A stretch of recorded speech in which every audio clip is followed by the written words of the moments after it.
I'm going to explain you about the French Revolution. Why did the French Revolution happen? So let me explain. It happened around in the 1700s. So previously in the olden era, what used to happen was kings used to rule the world. And people used to believe that kings were sent from heaven by the gods. And they were the almighty and they had godlike abilities. That's why we need to obey them. They used to worship them like God. But the kings used to treat them like slaves. So around the 1700s, philosophers came along. And philosophers are like, kings were not sent by God. They are same like us. They have the same hands and the same feet. They're not sent by gods. They're humans like us. And the philosophers brainwashed or told the truth to people. And many people woke up to the truth. And that's why this age is called the Enlightenment era. Because before this age, people used to believe, oh, king is a god and we must follow the king. But now people had free will. They started to think for themselves. And then what happened? What happens when people start questioning? Protests happen. People are like, the fuck? So this king was not sent by God? Alright bro, revolution. Burn everything down. Fuck this king. Where are the kings? We're gonna start our own government. And people start rioting, they start protesting, they start burning every building down, every single castle down. And finally, there is a revolution. Because when you tell people the truth, there is a revolution. That's when in this modern world, we tell them a lie. Anyways, so democracy arrives and people execute the king. Fuck the king and the queen. If I had to summarize the whole French Revolution, it would be people killed the king and the queen. That is it. That's the French Revolution. Monarchy goes away, democracy comes along. So people execute this Louis king in around like 1793. Fuck the king. So democracy came along. But it did not last that long because Napoleon again became a king. However, if you want to study that, go study yourself. But anyways, another side quest or side point. People use this word left, leftist, rightist all the time. In this era, in French Revolution, gave birth to the left and right ideologies. The left people believed everyone was equal, everyone should be free. And the people in the right believed that every single guy, king is the greatest, nobility is superior. Because the people who believed in left sat at the left side of the king, and the people who believed in right sat at the right side of the king. So this is what happened. And if you're wondering, well, how did Napoleon come along? It is because you need to understand democracy. Now when democracy came along, who wants to become the prime minister? At that time, voting system was not developed. So obviously every single guy wanted to be the king, he wanted to be the prime minister. And not everyone could be the prime minister. So they start forming different parties and all these things. And they just had conflict amongst each other. They're like, I'm going to be the president. I'm going to be the president. And they just fought amongst each other. And then nothing was working because there were endless conflicts and there was no supreme president, supreme government, supreme leader of government. There was no authority. There was no captain of the ship.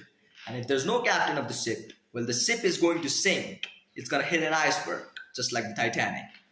That's why Napoleon came along, and Napoleon told them, yeah, fuck you all, nerds. I'm going to be the king. But I'm going to take care of you all. You see the difference between the previous king and Napoleon? Napoleon was a great guy. Napoleon actually cared about the people. He wanted to make his country free. That's why people accepted him again. Because he was a supreme leader.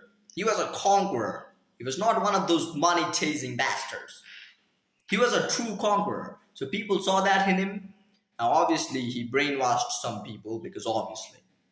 At that time, magazines were published. And what he used to do was, he used to completely change the magazines.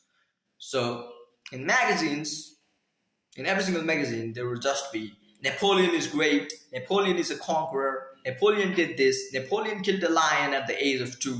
Some absurd stories like this. Because Napoleon put them using his brain deliberately so that people would be brainwashed and people would accept him as his king. Now, obviously, you can say he brainwashed people, but according to me, there was a tactic. Because obviously, you need tactics. You ain't becoming a king just by just speaking the truth. Wake up! The fuck?